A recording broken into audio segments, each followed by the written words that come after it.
우리는 지난주에 사무엘을 통해 이스라엘 전체가 회개하는 것을 보았습니다. 이스라엘은 사울을 왕으로 세우는 것이 하나님 앞에 죄라는 생각이 없었죠. 출애굽한 이후부터 지금까지 하나님이 그들을 지키시고 돌보고 책임지셨지만 이스라엘 백성들은 하나님을 버리고 사람을 우리의 지도자로 세우는 죄를 범합니다. 근데 그 내면에는 하나님을 신뢰하지 못함과 사랑하지 못하는 패역함이 있었죠. 근데 문제는 그러면서도 그것이 죄라는 생각이 없었어요. 그래서 사무엘은 그것이 죄임을 깨우고 사람들을 다시 회개시켰습니다. 저는 여러분이 속한 조직에서 이런 사무엘과 같은 일을 할 수 있기를 예수님의 이름으로 축복합니다. 여러분이 있는 회사나 조직에 있는 사람들은 세상 속에서 죄 가운데 거하며 죄 가운데 즐기며 살고 있기 때문에 죄를 죄로 자각하지 못해요. 그때 우리가 하나님의 거룩한 사람이 되어서 사무엘처럼 그 죄악 속에 있음을 일깨워야 됩니다. 그렇게 하는 복음의 성도들 되기를 예수님의 이름으로 축복합니다. 사무엘은 그렇게 행해요.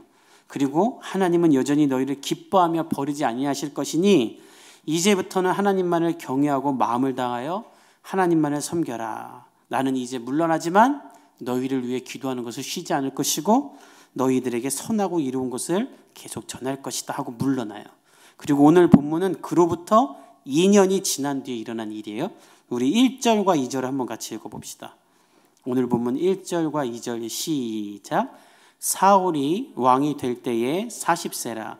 그가 이스라엘을 다스린 지 2년에 이스라엘 사람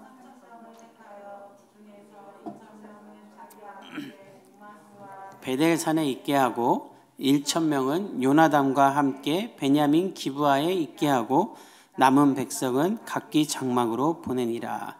오늘 본문은 사울이 왕이 된 다음에 2년 뒤에 일어난 일이라고 하는데 이거는 횟수로 2년을 말하는 거고요. 우리나라도 만으로 따오잖아요. 개월수로 따지면 아직 1년도 안 됐을 때요. 근데 1년도 안 됐는데 사울이 뭘 하냐면 전쟁을 일으킵니다. 근데 이 전쟁이 어쩔 수 없이 꼭 해야만 하는 전쟁, 누가 쳐들어왔거나 누가 잡혔거나 뭐 이런 전쟁이 아니라 사울이 일으키는 거예요. 계획적으로 그리고 조직적으로. 2절에 보면 나와 있어요. 한번 2절을 보세요. 사울이 만으로 1년도 안 된 때 이스라엘 사람 3,000명을 택합니다. 그러니까 자기가 계획적으로 택한 거예요. 그리고 어떻게 하냐면 2,000명은 자기니까 데리고 믹마스와 베델에 진을 치고 1,000명은 아들 요나단에게 맡겨 기브아에서 진을 치게 합니다. 왜? 블레셋과 전쟁을 하려고. 왜 사울은 1년도 안 된 시점에, 왕이 된 지 1년도 안 된 시점에 굳이 이렇게 전쟁을 일으키는가? 이스라엘이 이 블레셋의 실질적인 지배와 간섭을 받고 있었죠. 블레셋은 이스라엘을 점령하고 침략하기 위해 곳곳에 이렇게 수비대를 놓고 이스라엘을 넘보고 있었어요. 그러니까 늘 이스라엘 사람들은 불안한 거예요. 언제 쳐들어올지. 그래서 또 왕을 세운 거죠.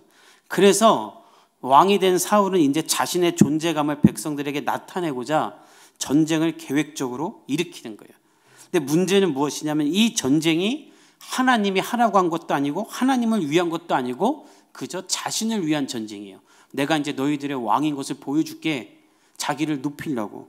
그래서 우리 성경에 없지만 원문을 보면 2절의 시작이 자기를 위하여라는 말이 있어요.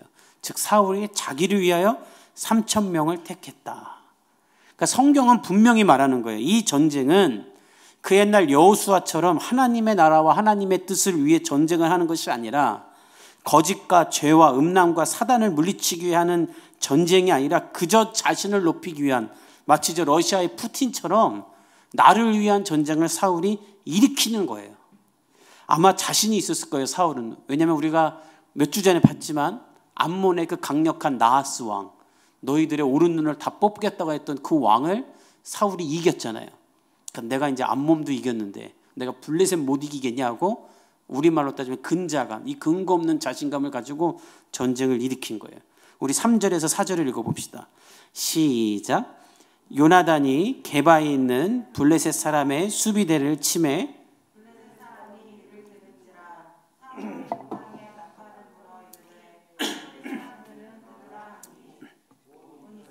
사울이 블레셋 사람들의 수비대를 친 것과 이스라엘이 블레셋 사람들의 미움을 받게 되었다 함을 듣고 그 백성이 길갈로 모여 사울을 따르리라. 이제 전쟁을 계획하고 진을 치고 있는데 아들 요나단이 먼저 블레셋 사람들의 수비대를 공격해요. 한 뭐 대대였겠죠. 뭐 중대나. 그러니까 이제 전쟁하겠다고 선포한 거죠. 먼저 선제 공격을 했으니까. 요나단이 선제 공격을 하니까 그때 사울이 나팔을 붑니다. 전쟁이 시작됐다. 히브리 사람들은 들어라. 근데 이 히브리 사람들이란 말이 아주 재밌는 표현이에요. 이 히브리 사람들 하는 것은 이방 민족이 이스라엘 사람들을 조롱하거나 비난할 때 하는 말이에요. 우리도 중국 사람, 일본 사람들 비난할 때 쓰는 우리만의 말이 있잖아요. 그게 비난하는 말이에요. 근데 사울이 왜 자기 민족을 향해 히브리 사람은 들으라 이렇게 말하냐면 우리를 조롱하는 블레셋과 우리가 전쟁을 할 것이다라는 자극적인 메시지를 이렇게 주기 위해서, 선동하기 위해서 스스로 이런 말을 쓰는 거예요.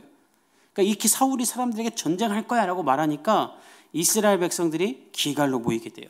그리고 이 소식은 블레셋에도 전달돼요. 3절에 보면 블레셋 사람들이 이를 들은지라 이런 말이 있잖아요. 근데 이 말은 원문을 보면 진상을 파악한다라는 말이에요.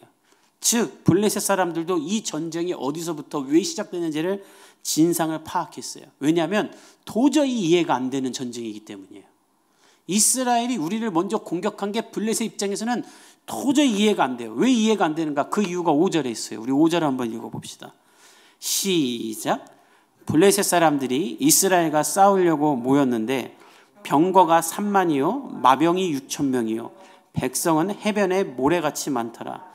그들이 올라와 벳 아엔 동쪽 믹마스에 진침해.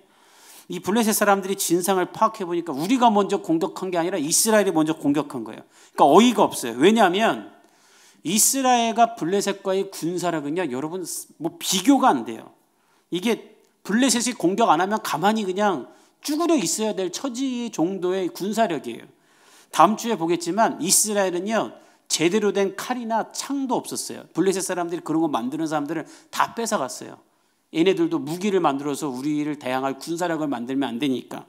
그러니까 22절에 보면 오늘 본문은 아니지만 이스라엘 군사 중에 제대로 된 칼이나 창을 가진 사람은 2명밖에 없었어요. 사울하고 요나단. 나머지는 뭐 농기구 갖고 나싸가는 거예요.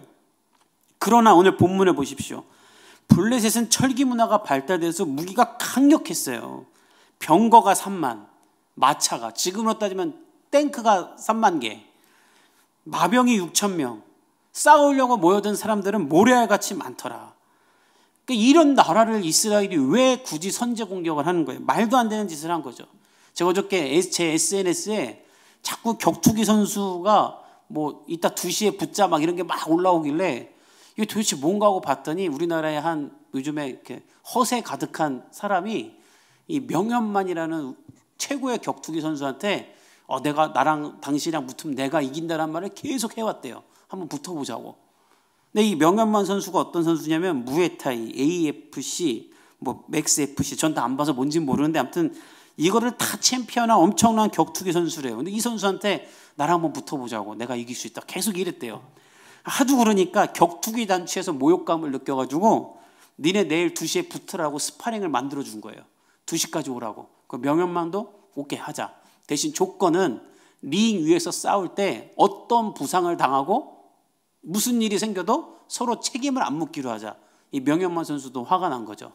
그리고 붙기로 하고 2시에 하기로 했다고 막 사람들이 그거 보자고 유튜브로 생중계하고 난리가 난 거예요. 그래서 2시에 딱 하려고 했더니 이 붙자고 하던 이 허세 가득한 사람이 도망을 가버렸어요. 도저히 붙을 상대가 아니죠. 어디 격투기 선수한테 싸움을 하겠어요. 분수도 모르고 함부로 까불다가 진짜 붙을만 하니까 도망가게 된 거예요. 지금 이스라엘과 사울이 딱 그런 처지가 된 거예요. 지금 격투기야 뭐 안 한다고 도망이 나갈 수 있지 전쟁이 그럴 수 있습니까? 블레셋은 아유 잘됐다 우리도 언제 칠까 고민하고 있었는데 지들이 먼저 공격을 하네. 그래 한번 해보자 하고 이 모든 군사력을 5절 하반부에 보면 벳 아엔 동쪽 민막스에 집중시켰다. 예루살렘에서 12km 떨어진 반나절이면 공격할 수 있는 전면전을 준비시킨 거예요. 사울은 그걸 보고 잘못 건드렸다 생각했어요. 근데 그때는 이미 이 돌이킬 수 없는 때가 된 거예요. 사울은 왜 이런 무모한 짓을 했는가? 큰 착각한 거예요. 우리가 한 2달 전에 봤지만 이스라엘 백성들이 하나님의 법궤만 두고 나가면 블레셋과 싸워 이길 수 있다고 생각했다가 3만 명이 죽고 법궤까지 빼앗겼던 거 여러분 다 기억하시죠? 사무엘이 그래서 미스바에서 회개할 때 일으켰잖아요. 그때처럼 내가 암몬에 나와서도 물리쳤는데 하나님이 이번에도 날 도와줄 거야 라고 지 혼자 생각하고 자기 혼자 전쟁 벌인 거예요. 근데 여러분 암몬의 나스를 물리칠 때는 성경에 분명한 전제가 있어요. 하나님의 영이 사울에게 임해서 그에게 큰 진노가 일어났다. 즉 그 전쟁은 하나님께서 사울을 통해 하라고 밀어붙이신 거예요. 그러나 이 전쟁은 아니에요. 사울 혼자 자기를 위해 일으킨 거예요. 그래서 무슨 일이 자초하게 되는가? 우리 6절과 7절을 읽어봅시다. 시작. 이스라엘 사람들이 위급함을 보고 절박하여 굴과 숲풀과 어떤 히브리 사람들은 요단을 건너 갓과 길르앗 땅으로 가되 사울은 아직 길갈에 있고 그를 따른 모든 백성은 떨더라. 자기들이 먼저 전쟁 걸어놓고 블레셋이 그냥 모든 군사를 다 끌고 12km 밖에 오니까 먼저 공격해놓고 도망가기 시작해요. 6절의 위급함을 보고는 극심한 압박감, 다 죽겠다라는 두려움. 그래서 군사들이 굴과 숲풀과 바위와 은밀한 웅덩이로 숨어요. 그리고 어떤 군인들은 아예 강을 건너 도망가요. 그러면 사울은 전쟁하겠다고 하는 거 아니에요. 7절에 사울은 아직 길갈에 있다. 이 문장을 원문으로 보면 그는 무능한 상태로 아무것도 하지 못하고 길갈에 그냥 가만히 있었다란 말이에요. 그리고 그 옆에 있던 사람들은 뭐하고 있어요? 7절 맨 끝에 그를 따른 모든 백성은 떨더라. 아니 지들이 먼저 전쟁 걸어놓고 자기들이 떨고 도망가고 있는 거예요. 왜 이렇게 됐는가? 사울은 하나님을 수단으로 전락시키며 나를 위한 신으로 만들어 자기를 위해 사용하고자 했기 때문에 이런 일이 처하는 거예요. 여러분 누가 도구입니까? 사울이 하나님의 도구죠. 근데 사울은 하나님을 내 도구로 만든 거예요. 전 여러분이 이런 일을 하지 않기를 축복합니다. 하나님이 사울을 왕으로 세우고 하나님의 목적을 이루기 위한 도구와 수단으로 삼았는데 사울은 왕이 되자 하나님을 나의 도구와 나의 수단으로 만든 거예요. 그래서 이 모양이 돼버린 거예요. 이런 일은 지금도 많이 일어납니다. 하나님의 음성과 사인을 듣고 기도하고 결정하지 않고 근자감, 하나님을 향한 근거 없는 자신감, 하나님은 나와 함께 있어 하다가 사람이 없다 망하고 집 샀다 빚더미 오르고. 교회들도 그래요. 하나님은 우리 교회 축복할 거야 하고 빚 엄청 져갖고 교회 건축해놓고 빚 갚다가 감당 못해갖고 사이비 종교 집단의 교회를 팔아버리는. 왜 이런 일을 하는가? 하나님이 내 삶의 목적이 아니라 수단으로 전락시킬 때 이런 일이 일어나는 거예요. 인생이 꼬이는 거예요. 여러분 기억할 것은 우리가 하나님의 수단이며 도구이고 하나님은 우리의 목적이며 삶의 이유인 줄 믿습니다. 그런데 말로는 그렇다고 하면서 그 속에 내 야망, 내 열정, 내 과시로 가득하면 사울처럼 이렇게 스스로 무덤을 파게 되는 거예요. 저는 오늘 우리 안에 이런 사울과 같은 모습이 있다면 회개하고 돌이킬 수 있는 주일이 되기를 예수님의 이름으로 축복합니다. 이게 우리가 돌아볼까 되는 거예요. 나도 모르는 사이에 내 안에 나는 하나님의 뜻과 하나님의 목적을 이루는 사람이 돼야지. 이런 건 하나도 없고 그저 하나님이 나의 수단, 하나님이 나의 도구가 되기를 바라고 있다면 하나님의 역사는 일어나지 않는 거예요. 그리고 수렁에 빠지게 되는 거예요. 우리 가운데 그 모습이 있다면 돌이킬 수 있기를 예수님의 이름으로 축복합니다. 근데 우리 하나님 얼마나 좋으신지 이렇게 스스로 구덩이에 들어간 사울을 하나님은 건지기 원하세요. 그래서 사무엘을 보내주세요. 우리 8절에서 9절을 읽어봅시다. 시작. 사울은 사무엘이 정한 기한대로 이랫 동안을 기다렸으나 사무엘이 길갈로 오지 아니하매 사울이 이르되 번제와 화목제물을 이리로 가져오라 하여 번제를 드렸더니 사울이 저지를 수습할 수 없는 일을 저지르고 나서 가만히 있던 때에 모르겠습니다. 사울이 사무엘에게 도와달라고 한 건지 사무엘이 소식을 들은 건지 아무튼 사무엘이 사울에게 오기로 한 것 같아요. 근데 잘 보면 7일 뒤에 오겠다고 해요. 여러분 이게 이해가 갑니까? 전쟁이 시작됐고 블레셋 군대는 다 진을 치고 언제 우리를 공격할지 모르는데 사무엘이 7일 뒤에 가겠다 그래요. 뭐 어디 멀리 출장 가고 오려면 7일이 걸리는 거리인가? 아니에요. 왜 사무엘은 7일 뒤에 오겠다고 했을까? 이 7이라는 숫자는 완성됨과 안식이라는 의미이죠. 하나님이 세상을 완전하게 만드시고 7일 때 쉬셨죠. 즉 사무엘이 7일 뒤에 가겠다라는 말은 무슨 말이냐면 하나님이 너희를 7일 동안은 보호하실 것이다. 그러니 두려워 말고 너희는 7일 동안 하나님만 바라보며 하나님 앞에 회개하고 하나님 앞에 겸손하게 서 있으라는 사무엘의 명령이었던 거예요. 특히 사울에게, 사울 너 자신을 위해 전쟁을 일으킨 것과 하나님을 수단으로 생각하며 자의적으로 행한 것들을 회개하고 내면을 다스리며 하나님 앞에 겸비하게 서 있으라는 의미로 사무엘은 7일이라는 시간을 사울에게 허락한 거예요. 근데 사울이 기다리지 못해요. 언제 못 기다리는가? 7일째가 됐는데 사무엘이 안 오는 거예요. 그랬더니 백성들이 흩어져요. 이 흩어지다는 말은 무슨 말이냐면요, 그냥 떠났다는 게 아니라 족속별로 흩어졌다라는 거예요. 그러니까 이건 무슨 말이냐면 12지파가 있잖아요, 이스라엘에. 이 12지파들이 야 사무엘 안 온다 이러다 우리 죽는다. 르우벤 지파 나와, 갓지파 나와, 단지파 나와 해주고 지파별로 흩어지는 거예요. 즉 더 이상 사울을 왕으로 인정하지 않고 다시 지파별로 흩어지고 있는 거예요. 그러니까 사울이 그걸 보면서 두려운 거예요. 이스라엘이 다시 흩어지네? 그래서 어떻게 하는가? 번제와 화목제물을 가져오라고 하고 제사장이 아님에도 하나님은 제사장만 이렇게 집도할 수 있겠는데 자기가 감히 예배를 드립니다. 온전한 헌신을 의미하는 번제를 드리며 하나님과 화목되겠다는 화목제를 드리며 불순종을 하고 죄를 짓고 있는 거예요. 그렇게 예배를 수단으로 또 죄를 지으며 드려버려요. 근데 그때 예배를 다 드리고 난 때에 사무엘이 도착합니다. 우리 10절에서 12절을 읽어봅시다. 시작. 번제 드리기를 마치자 사무엘이 온지라 사울이 나가 맞으며 무난하매 사울이 이르되 백성은 내게서 흩어지고 당신은 정한 날 안에 오지 아니하고 블레셋 사람은 믹마스에 모였음을 내가 보았으므로 이에 내가 이르기를 블레셋 사람들이 나를 치러 길갈로 내려오겠거늘 내가 여호와께 은혜를 간구하지 못하였다 하고 부득이하여 번제를 드렸나이다 하니라. 번제를 마치자 사무엘이 도착해요. 그러니까 사무엘은 약속한 기한에 온 거예요, 안 온 거예요? 온 거예요. 7일째 되는 날 좀 오후 정도에 온 것 같아요. 근데 왔는데 사무엘이 번제를 드리고 화목제를 드리고 제사를 다 집도한 거예요. 사무엘은 너무 어이가 없었던 거예요. 그래서 말합니다. 왕이요, 지금 뭐 한 겁니까? 그러니까 왕이 뭐 했냐 물어봤더니 사무엘은 예배 드렸습니다 이렇게 말하고 예배 드린 이유를 5가지를 말해요.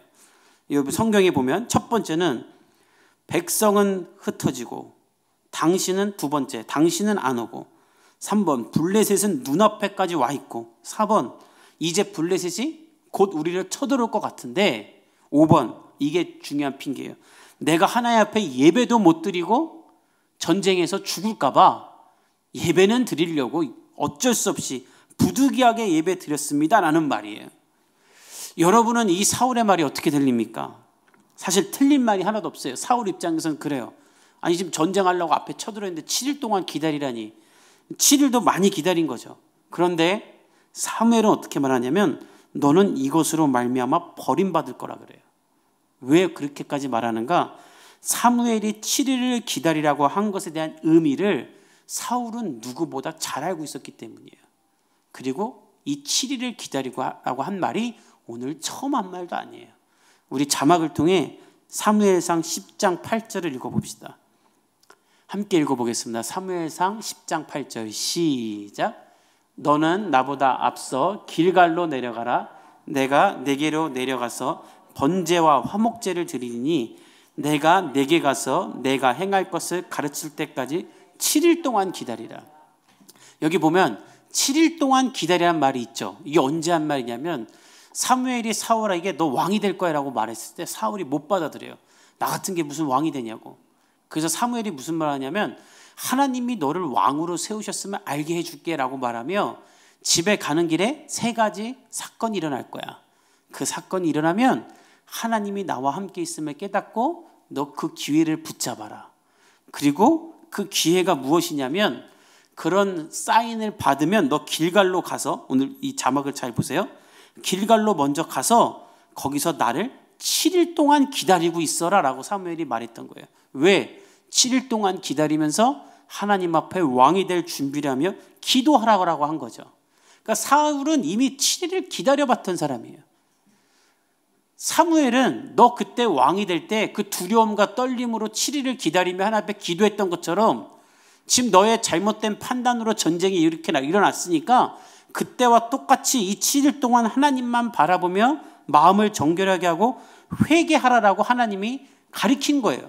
그리고 하나님은 그 7일 동안 블레셋이 쳐들어오지 못하도록 이스라엘을 지키고 계셨어요. 근데 사울이 본 건 무엇인가? 하나님을 보는 게 아니라 나에게서 흩어지는 사람들, 나를 둘러싼 적들, 오지 않는 사무엘, 상황만 보고 있는 거예요. 하나님을 보지 않고 상황만 보고 있는 거예요. 그러다 보니까 예배도 상황에 맞춰서 그냥 드려야만 하는 수단으로 그냥 드려버린 거예요.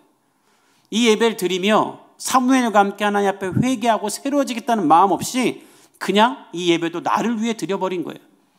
사무엘은 이것이 죄라고 말합니다. 그리고 어떻게까지 말하는가? 우리 13절에서 15절을 읽어봅시다. 시작. 사무엘이 사울에게 이르되 왕이 망령되이 행하였도다. 왕이 하나님 여호와께서 왕에게 내리신 명령을 지키지 아니하였도다. 그리하였더라면